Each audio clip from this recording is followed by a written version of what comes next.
got the boxing on the big screen, so if something happens. Oh, And nice. Hello, humans, and welcome to another episode of Behind the MTV Music Years. That's right. Today we're going to do 1983. We took a week off for the holidays, and now we are back. So, first, let me introduce the pillar of the show, the man with over 20 years' experience in the music business, the one, the only rambling man. Sir, how are you? I'm very well. How's about yourself? You know, I'm a little cold, a little chilly out here. Yep. I'm having a cup of coffee. But, I'm weathering the storm. Yeah, well, I've got some medicinal bourbon just to Oh, nice. keep the cold out. You know, whenever I hear the word bourbon, I remember this, I used to go out to when I was a single man, I used to frequent the bars a lot. And when I was younger, this gentleman told me, he goes, I see you drink a lot of whiskey, Jack Daniels. I was having Jack and Coke. Yeah. And he says, when happy hour comes, what you want to do is you want to switch to bourbon. Yep. Get the good stuff for a cheaper price. And I was like, okay. Hey, there's nothing wrong with Jack Daniels. I love Jack Daniels. I'm actually drinking Maker's Mark, which I've suddenly got into. I do like that. It's very nice. All right. That's the rambling man's tip. If anybody's out there from any bourbon companies, I have no problem with shitting for you. Okay, send it my way. Oh yeah. Well, let's place ourselves in a time frame here. This is 1983. Yeah. For those of you who haven't heard the show before, we're going back through the musical years, through the MTV years, through the experiences of the rambling man on the other side of the pond, as they say, and what I experienced in California growing up during those years, right? And for all practical purposes, we were behind about a year and a half musically to England here in California at that time in Southern California. We got some things, but not a lot of things. And we'd like to do is just go over the influences that I had here in California, and a lot of other people, and get his perspective on these. But let's place ourselves in time, right? 1983 was the year of Return of the Jedi. It was the year of Tootsie, Flashdance, Trading Places. Oh yeah. Here's one that a lot of gamers love. Yeah. War games. We had the Octopussy from James Bond back then. Did about $67 million way back in the day. Risky Business. Remember Risky Business with what was his name? Was it Eddie Murphy was on that?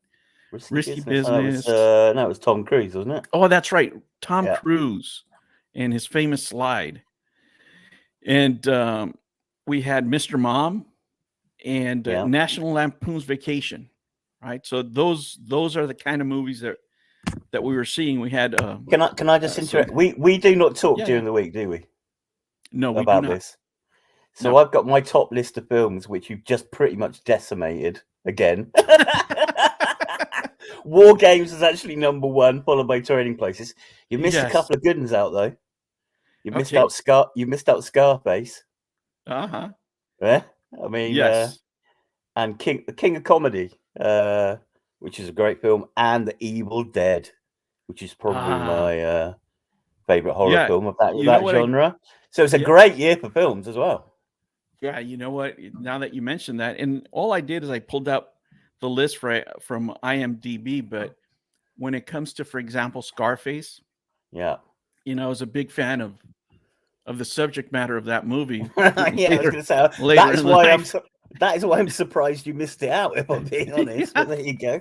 I try not to think about those days as much as possible. Yeah. We had the dialogue memorized for that movie, friends, and we went out at any time, during the school, and people would just get pissed off, especially the teachers, because we would be in any conversation. I tell a friend, I'd say, and you come out and go, fuck the Diaz brothers. Well, great. And we just act out the scene. Yeah, I didn't do a lot of acting out of Scarf, but well, some of it I did.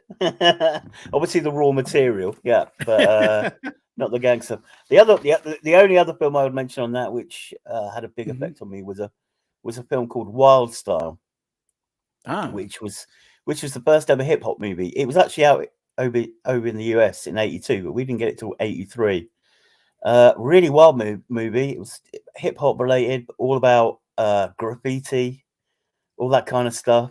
Had a really big impact on friends of mine who became sort of graffiti artists, and a really good one to that. Me, I'm not so good at that, but yeah, that was a standout film there of that period.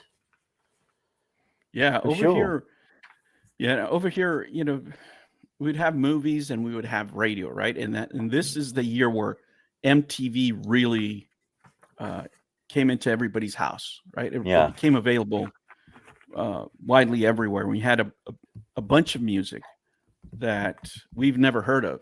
That probably was old to you at the time, right? But it was the first time that we would hear bands like,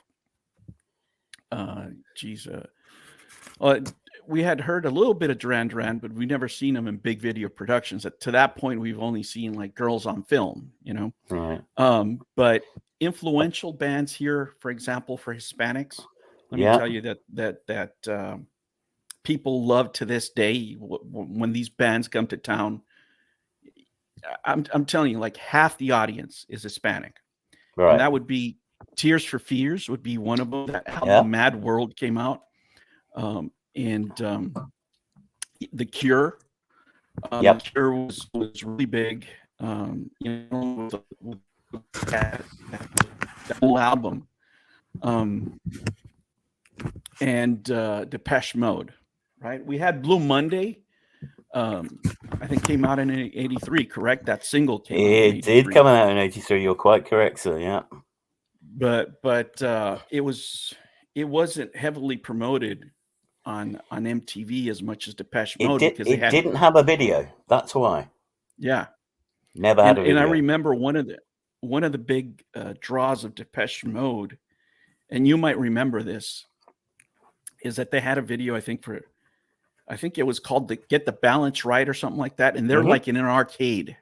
They're in an arcade playing like Galaga and Galaxian and stuff like that. Right. So those are bands that are getting promoted, and we started seeing them, for the first time way back then. Right.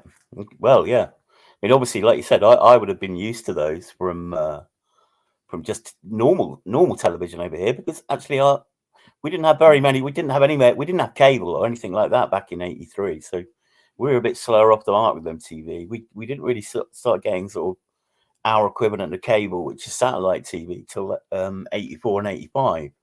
So you could see MTV, but you'd probably have to go into a bar or a music store, that kind of area to see it. So it didn't really hit that hard with us in '83. It's '84 and '85. Yeah, we started getting a lot of. Yeah, we started getting a lot of music that prior to that we would never heard of. Let me tell you one band that was completely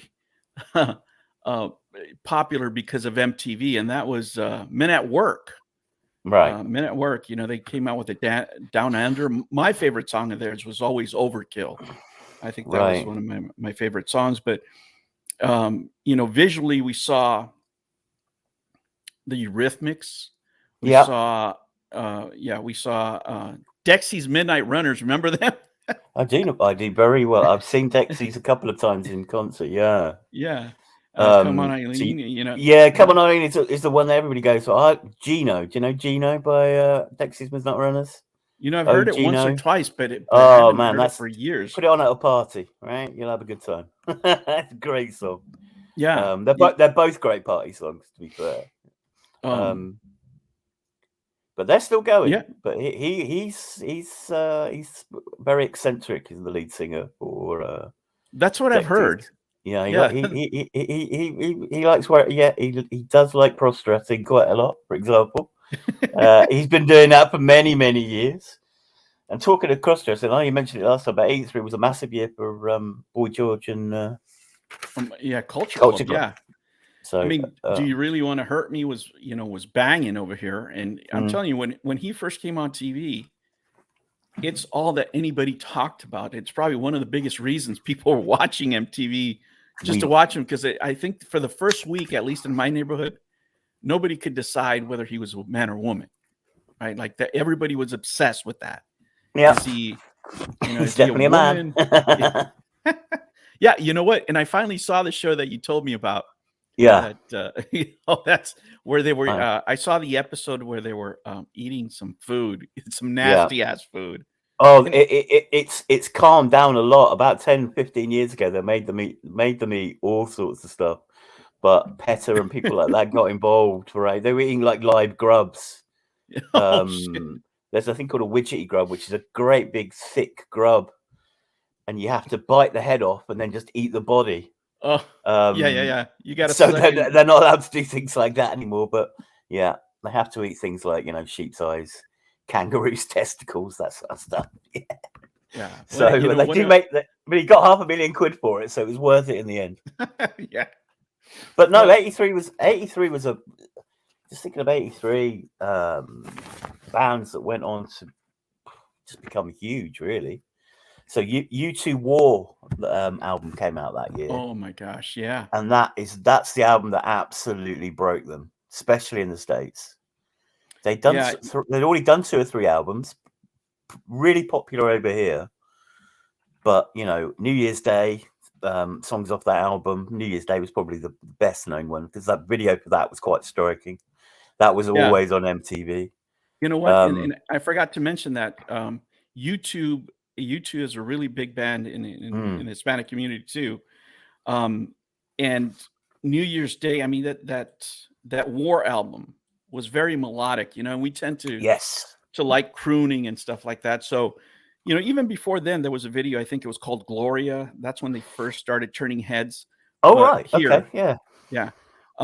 But that album and specifically was very melodic. New Year's Day was a huge song over here, and it was played over and over again. The radio station that I listened to, and some of the stuff that I'm going to mention to you actually comes from their top 10 from back in the day. It's been how long now? We're talking about 39 years ago. Yeah, it's probably many people weren't even born in 1983 that may be listening, but there you go. Yeah. But yeah, again, that's it. Yeah, there was a bit. Gloria is a great song. It's great that you picked up on that quite early, because that's quite an early song. Yeah, but I remember there being in New Year's Day, and also another big song over here was "I Will Follow." Remember that one? Blimey. Okay, that's like literally their first single, or first or second single. Yeah, I mean, their first early stuff was very post-punk. So actually, some of their early influences were people like Joy Division. That is one of their biggest influences. But I think Bono's got a new book out now of 60 of his 60 songs or something that have changed his life. And one of the very early ones was Joy Division's Unknown Pleasures, which they were actually in the studio for about 2 days while it was going on. Yeah, so they're very interlinked with Joy Division. The single after I Will Follow was a single called 11 O'Clock TikTok, and that was actually produced by the same guy that produced all of the Joy Division records. He produced all of them, a guy called Martin Hannett. And he would have produced the War album, but unfortunately he passed away.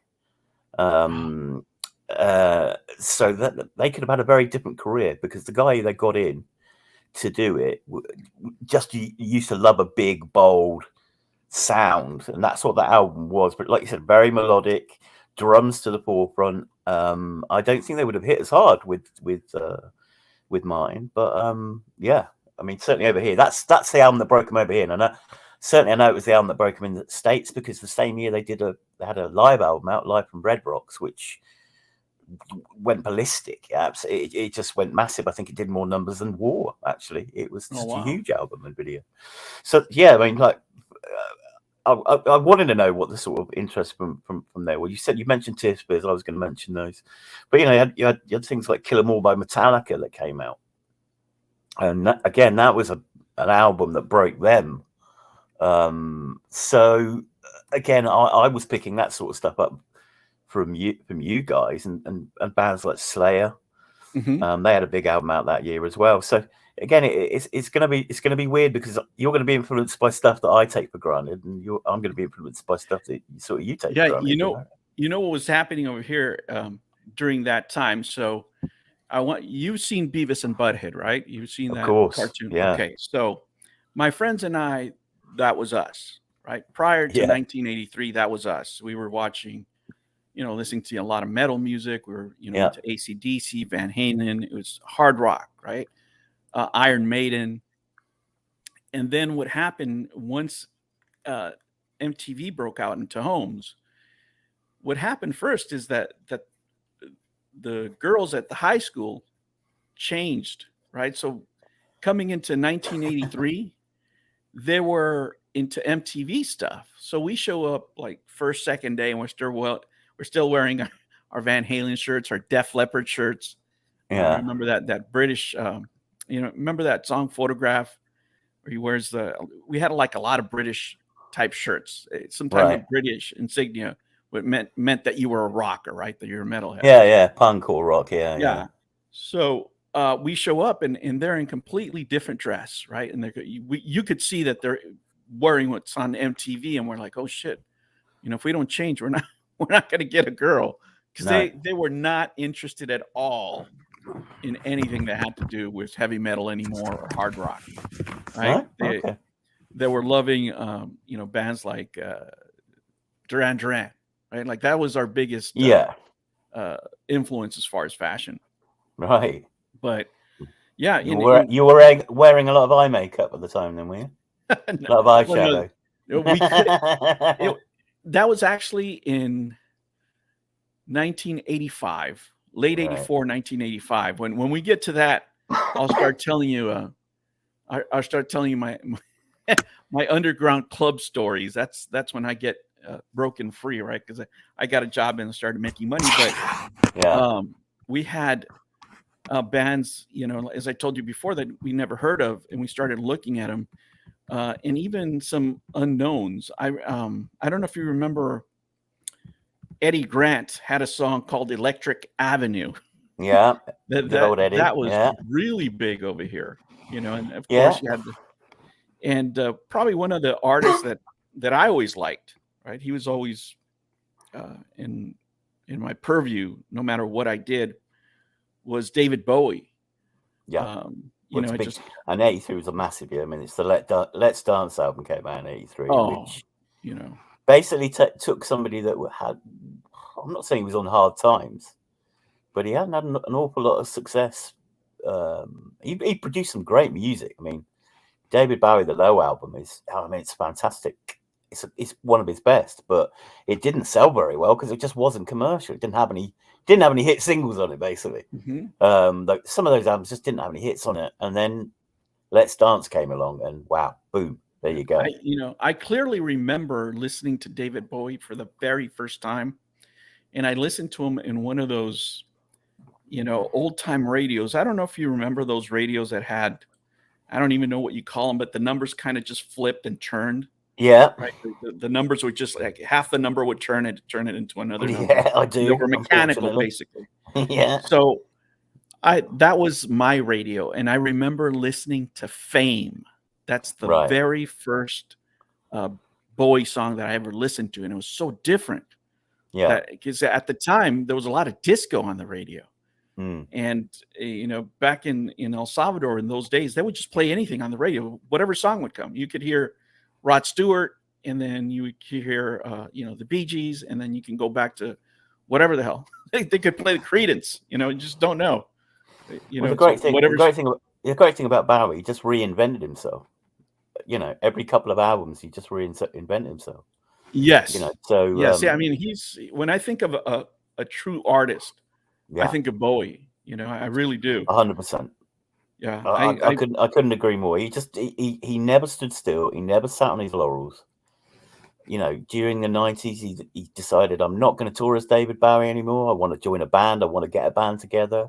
So he got a band together. Tin Drum, I think. Mm-hmm.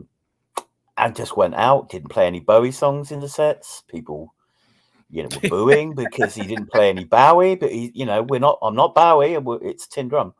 He would do whole tours of one album and not play any hits. He'd just play the album. He'd just do what he wanted to do. And he absolutely earned the right to do it. And his last album, Black Star, honestly, if you've not heard it, the guy knew. There's some videos on that just make your heart. Yeah, it does. Break into. He knew he was dying. Nobody else apart from his immediate family and his management knew he was seriously ill, and he made that album under such difficult circumstances. And what a brilliant album! Yeah, possibly in the top 3 of his all-time. Just amazing guy. I remember one song from. There's 2 songs that stayed with me from that album. One of them was Modern Love. I really enjoy that. I enjoyed that tune, and I still play it to this day. Right. The other one was China Girl. My Little China Girl. And it's because, I was, ever since I was a kid, I was attracted to Asian women, right? There wasn't any there wasn't any in my neighborhood whatsoever. Nor mine. Eventually, I met a couple, but it's very hard. It's very hard in those days. It was just like, you got to stay with your tribe, no matter what your tribe is. And that's just the way it was. Well, China Girls are such a good example because, again, it's like, it's just it's a really good pop song more than anything else. It's actually co-written with Iggy Pop. I don't know if you know that. Oh, I didn't. Yeah, he wrote quite a lot of music with Iggy. But yeah, that I think it was destined to be an Iggy Pop single, and somehow they talked and Barry brought it out. But again, totally different from some of the other stuff he did, and a great example of a guy who can just flick a switch and go in a different direction. Yeah, he was just such a prolific writer, and later on, music in the 90s, you just do so many things. That before I forget, there's 2 other songs that kind of stuck that year. Yeah. One of them was Mr. Roboto by Styx. That got a lot of play on MTV. Right. And the other one was Der Kommissar. That got really popular down here. All right. From After the Fire. And those are just completely MTV driven things. But one song that came out that is still, well, I shouldn't say still because I'm retired now, but when I was doing karaoke as a single person, the Human League, Keep Feeling Fascination. Right. One song that I always gravitated to because I always, invited friends to karaoke, and they always had a hard time, it's trying to go and sing for the first time. So what I would do with Fascination, Keep Feeling Fascination, I just take them to the part where you remember the low part where he goes, hey, hey. And the drunker you are, the better it gets. And that's how I would break them into singing karaoke. Well, I thought when you were talking about karaoke, I thought you would. Another album that came out that year was Billy Idol Rebel Yell, and I thought you would yes put the old leather trousers on and bosh that one out. When I do the Billy Idol, it's just regular. Especially out of work. Well, in those days, when I started doing karaoke, I was wearing a lot of dress clothes because of the type of job I was doing. I had to wear dress attire. But there's a lot of good songs in 1983. Too Shy, remember Kasha Gugu? I do. Not fondly. Not fondly. No, not fondly. No, not one of my favorites, got to be said, but yeah. Then Our House was another one, Madness. Yeah, Madness, yeah. A classic. Yeah. But the fashion-wise, I remember the first song that we heard where we said we have to dress like this was Duran Duran, Is There Something I Should Know? And basically what you see on that video, just so you know, became the influence as far as dress wear for us, right? Going into 1985. Like that's what you wanted to look like if you were going to the clubs as a young person. You wanted to have that kind of mullet, that long hair in the back, party in the front. I've never had a mullet, unfortunately. That wouldn't have gone down so well over here. No. Mullet's always been a bit of a fashion faux pas over here, but there you go. But yeah, I was just starting. I was going to gigs in '83, and I was into dance music. I was into rap, hip hop, and we used to go to a club in Birmingham, which was all electro, all hip hop, and mostly filled with kind of black people. And we used to take the trip down, and it was about a 3.5-hour drive to this club. Oh, wow. But this club just played everything that was cutting and that was just hitting at the time. So I was just about getting into my phase of clubbing towards the end of '83. But then '84 and '85, like you said, it just exploded. But again, it's the same. We're probably going to have a very similar conversation. We may diverge at some point. It'll be interesting to see when we diverge. But, I mean, 83 to me was all about electronic music, electro, hip hop. So my two favorite singers, you've already mentioned it, obviously Blue Monday by New Order. New Order is my favorite band. You know that. I mean, that's a song it's 1983. It's 2022 now. You can still go to clubs that will play that or a remix of that now, and you can listen to that, and it doesn't sound like it's 40 years old. It sounds fresh. Yeah. And had a massive impact on me. The other one was a track by Africa Bambaataa called "Looking for the Perfect Beat." And I kind of mentioned this last time, I think, and I wanted to get hold of one so bad, and it featured a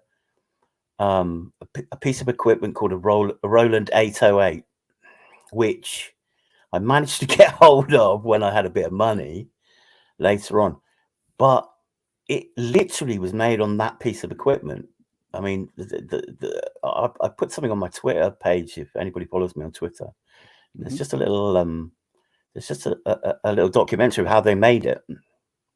I'll link it up. The backing track. It's fascinating because it was, as I said, it was my punk. Punk was, well, I've got a guitar and I've got a microphone. That's good enough for me.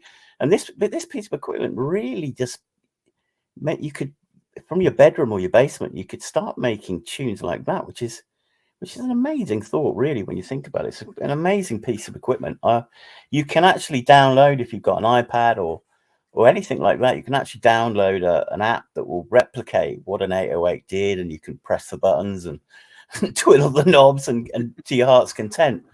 But just an amazing piece of equipment, and that really did change a lot for me. That particular track. And that shows the time, right? For what you're saying back then, that was an amazing feat, and now you can do it on your phone, right? Basically, I mean that's how much it's advanced, And don't get me wrong, it wasn't it wasn't like a huge bit of equipment. It was only kind of a keyboard size. But it was incredibly expensive, obviously. That's why it wasn't really punk, because you couldn't pick one up and do it. You had to be fairly wealthy to do it in the first place. But one bad you are forgetting that I know you love, so I don't know if it was hitting hard at this time, but 1983 was the year that the Smiths started breaking over here. So I don't know if it was breaking over there at the time.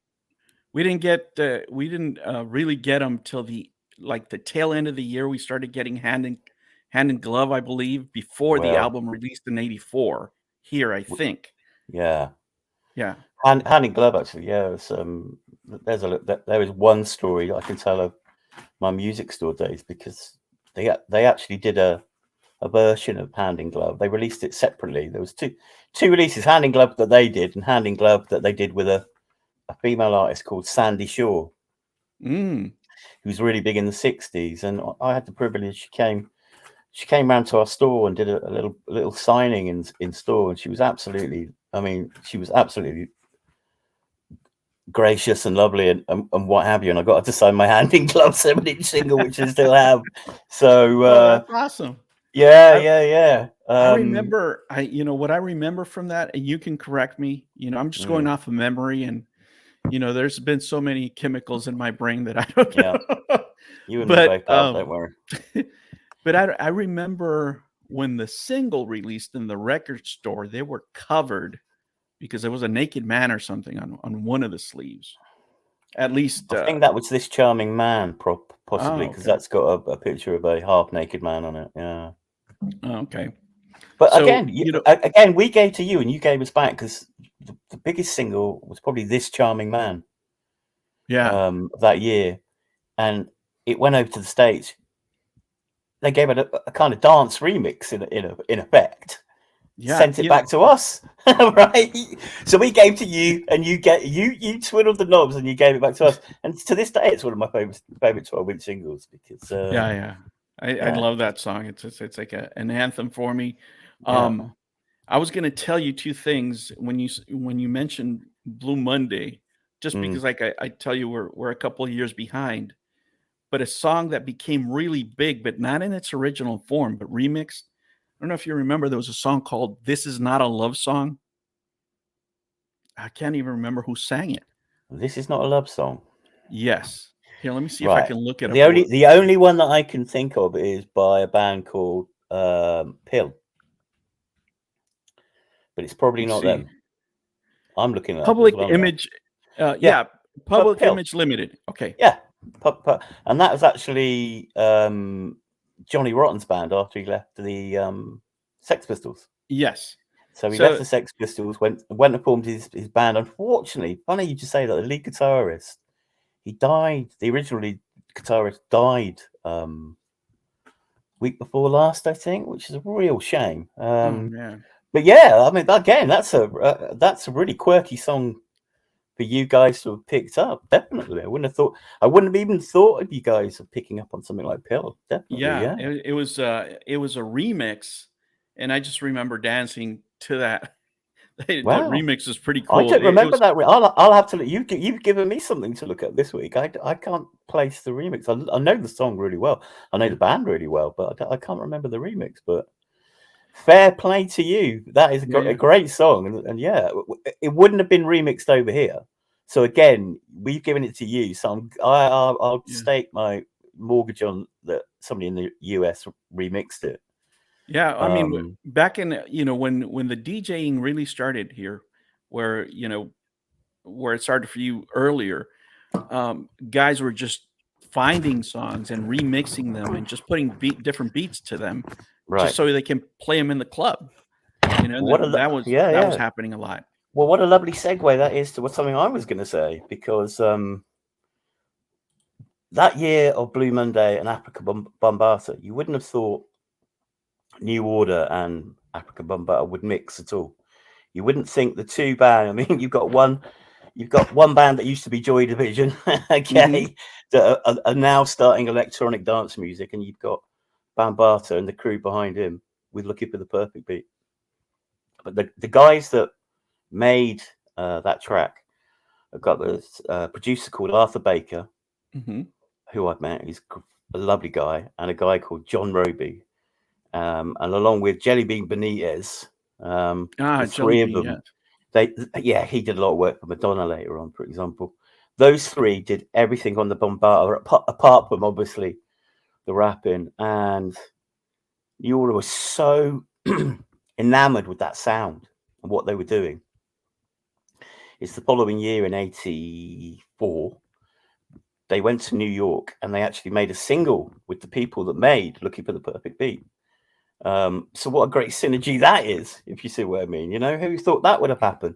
So the following year they had a top 10 single over here with a track that was co-written and produced by the same people that had co-written and produced Planet Rock, Looking for the Perfect Beat, lots and lots of electro tunes. So yeah, English music was actually being really influenced by American dance music at that time. So even bands that you know, you wouldn't have considered, even people like The Cure were getting remixes done in the States.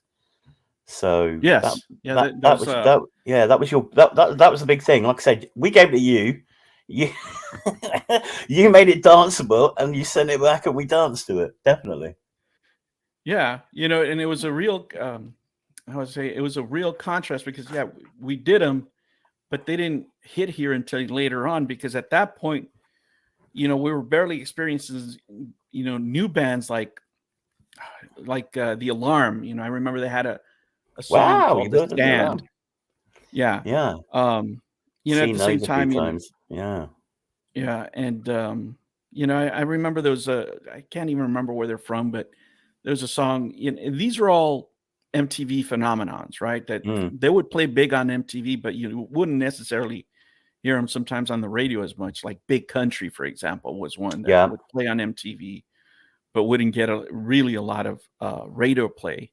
Now, let me ask you this: there was a lot of stuff going on, and there was albums, for example, that we would play outwardly with our friends for music, and what have you. But there's albums that we bring to the house.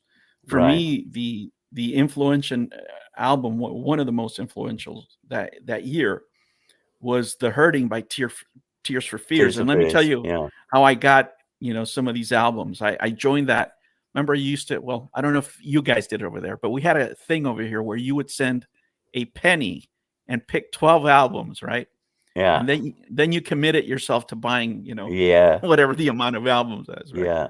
So I joined the same thing, to be fair. Yeah. So I mean, it would have been a different company, but we had exactly the same thing. Yeah. Yeah. So I joined one of those clubs in order to to get these albums, Yeah. And of course, I had a hell of a time paying them because then you were committed to buy these albums at just exactly astronomical prices afterwards.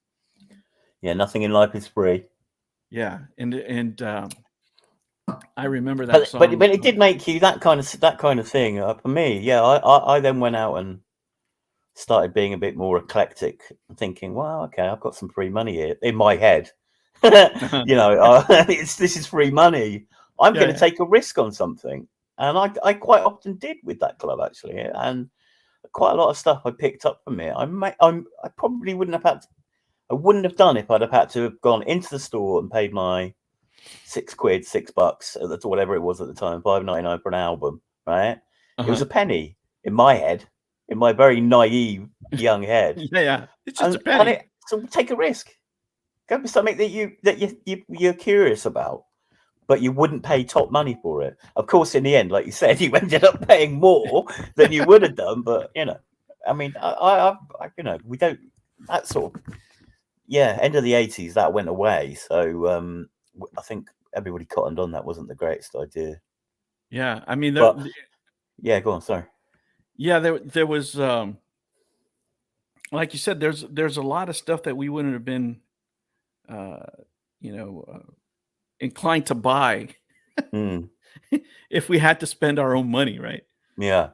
And I remember at this stage I was still hustling and bustling to make enough money because I mean there was some fabulous, I mean, computer games wise, I think 83 was the year that I got my this is one for Dean TV and Tommy Yumiko, if they are listening, because they always take the mickey, because I had a ZX Spectrum, which is my first color computer. Wow.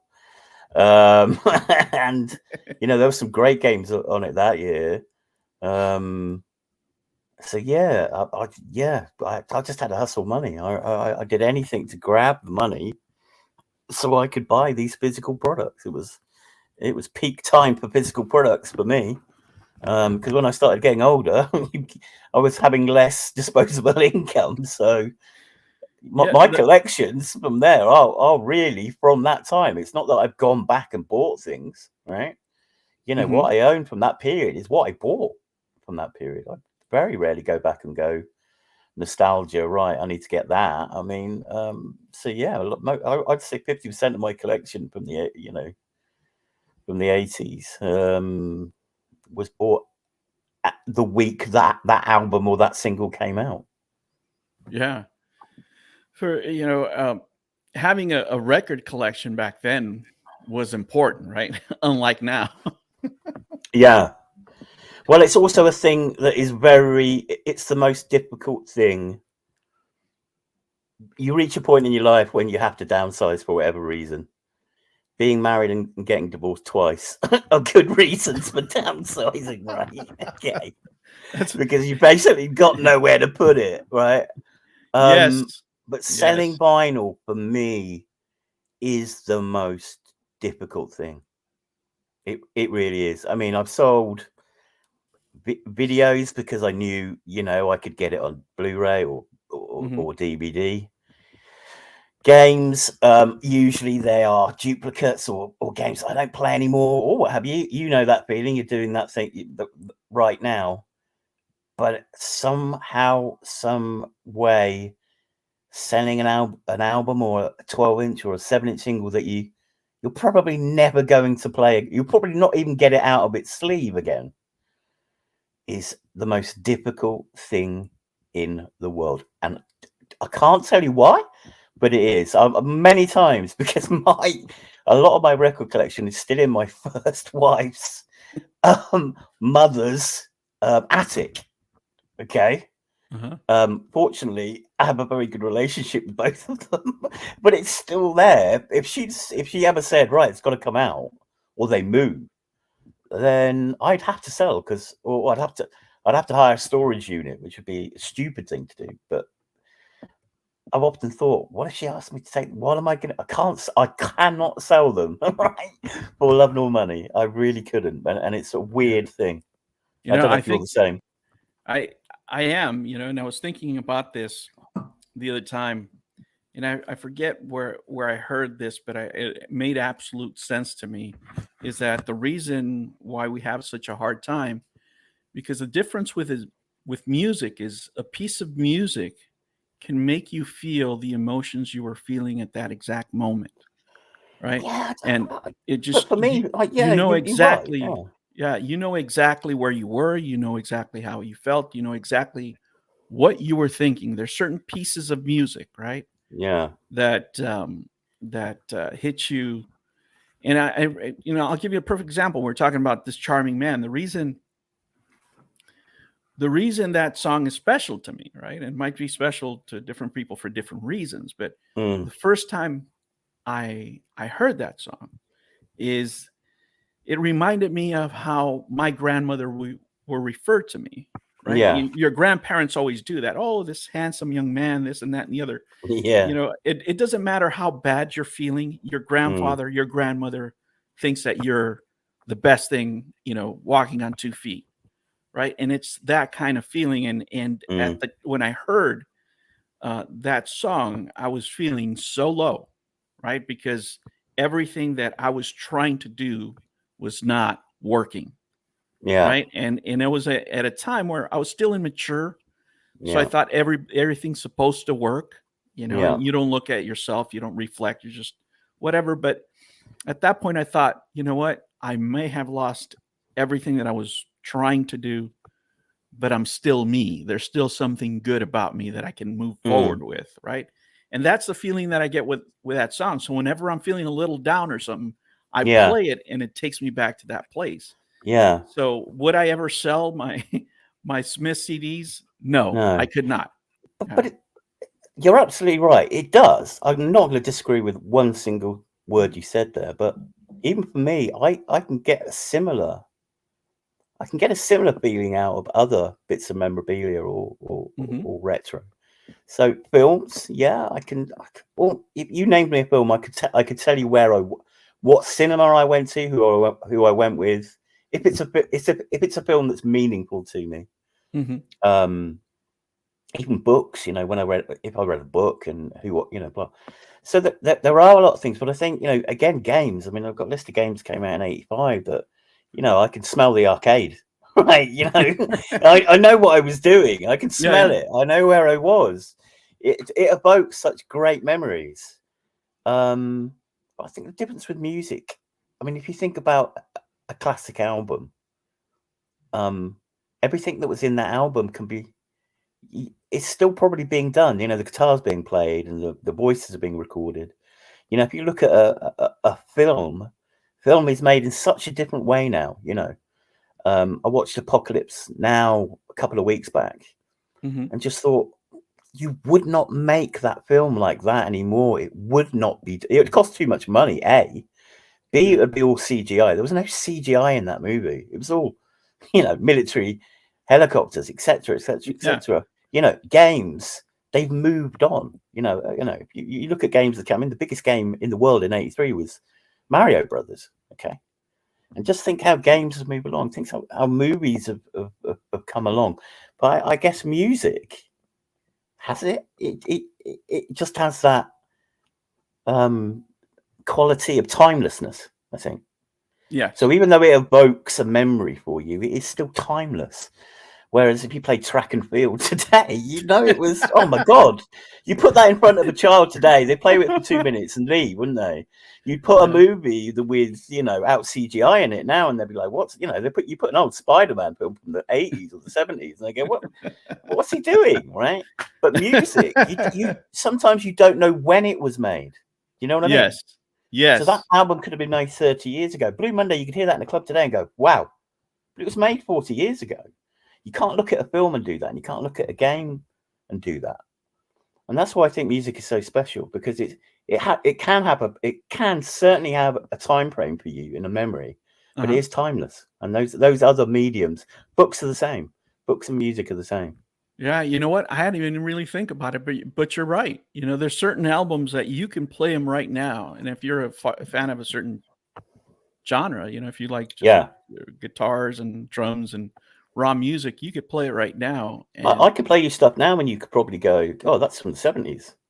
You know, I mean, there's a lot of modern punk bands, and I'm not talking about the Green Days of the world. And I don't really want to offend anybody, because Dookie is a great album, but I don't consider that a punk album. Where there's some guys today out there, you know, Amel and the Nitrates, right, which is a great name. Amy and the Nitrates, Amel and the Nitrates. Australian band. You just wouldn't know it was made today. It sounds raw. It sounds from the gutter. You just wouldn't know. You wouldn't know if I played you that album along with something else from 76, 77. You wouldn't be able to tell it apart.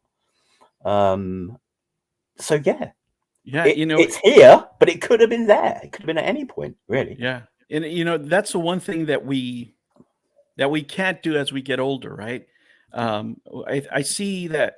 Hey, there's a lot of things we can't do as we get older. Gen X, right? Don't kid yourself. Yeah, go on. Yeah, but what I was, yeah. Well, there's medicines for some things, right? But, yeah, believe me. Yeah.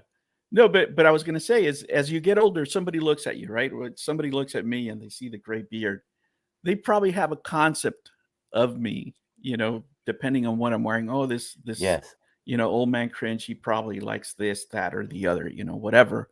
And they have no idea, right, of all the crazy shit that I've ever done in my life or what have you, because you're framed as you are right now, right? Yeah. But music is timeless. Yeah. Right? Music is timeless. And sometimes you get to know people not by the way they look outside. I'd rather ask them, what's your favorite album? You know, what do you think about this track and the other? And then you get a better insight. That's the beauty of time, isn't it? That's the beauty of age, to be fair, right? Yeah. Well, I tell you, we are really coming to a time now. And highlighted the other day on Twitter, somebody posted a little video of a couple of ladies, probably about our age. And they were at some dance festival, and you know, whoever took that video, you know, didn't do it in a compassionate light. Let's put it that way. They did it to roast those two women. I'm sorry, guy, whoever took that video. These two girls were probably smack bang in the middle of the explosion of dance music back in the 80s. And I've got as much right as you to get on that dance floor, right, and do whatever they want to do, because they were at the forefront, right? You know, yes, and we are getting to this age now where we are crossing over, in a lot of ways with film, music, and games, where we are kind of the first generation, really, that that experienced these things. We were, but the first generation to go to arcades, play arcade games, and get consoles and get computers, and now. Yeah. As a cringe old man community, as you like to say, we still do it, and that can offend the young. It's like, what are you doing? Yeah, this is my era. Get out of my era, and granddad, get out of here. But that's where we are. And so, allow us to enjoy it. Yeah, like, we started this shit. Come on, give us a break. Yeah, but yeah, and I was talking to my friend the other day, because he has some kids that make fun of him all the time, and I was just listening to him. And they make fun of him on the street. And it kind of reminded me of how kids today make fun of, older YouTubers. Older YouTuber comes out in the scene, you'll get somebody going, oh, this old fucker, he's doing whatever he thinks he can do great or whatever.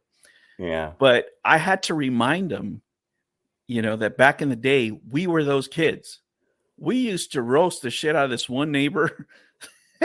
There was nothing wrong. The guy was like 52 years old at the time, right? And we were like 13, 14, and we thought he was ancient. Yeah. Right? We hated him for no reason. Yeah. Right? And we would just yell at him and tell him all kinds of shit. And now I said, you know what? You're just paying for all the shit that we did when we were young. Yeah, absolutely. Yeah, I can see that totally. Yeah, but now we're starting to act like those two guys off the Muppets, so we need to stop it now and move along to 1984. It's going to take a while till we get to the modern day, but there you go. Yeah, you know what?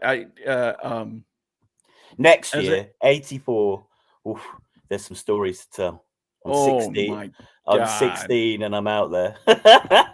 Oh my gosh, yes, absolutely. We got more stories to tell in for 84. Yeah, 84 was the first year that I experimented with everything. Shush! Don't give it away. Don't give it away. Nobody will tune in. Don't give it away. Okay. Yeah. We also, as I told you before, we're going to have a very special guest on Monday. Yeah. Right. So stay tuned for that. And that came about.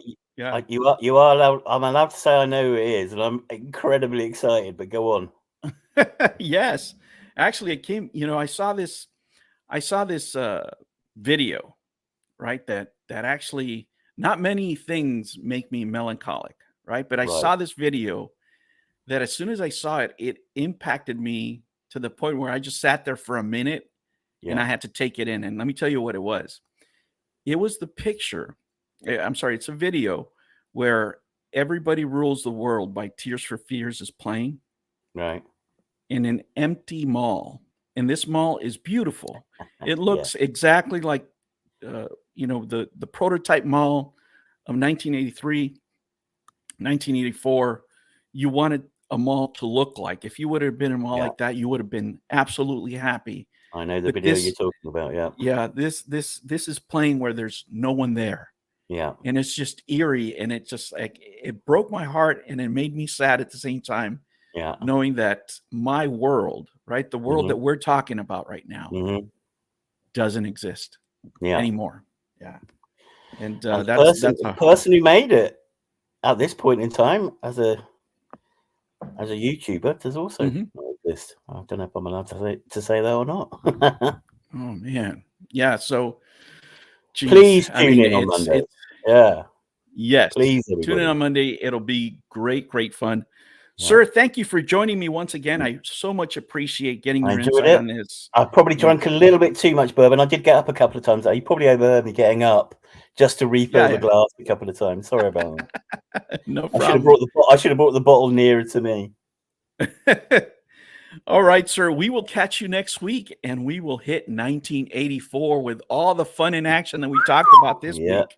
Yeah. It's Can gonna we put that parental rating on there, please? It's absolutely. Yeah. All right, sir. Well, Thank you so much. no problem. Have a great week. And you You out there, too. have a great week. Yeah. Take care. Bye.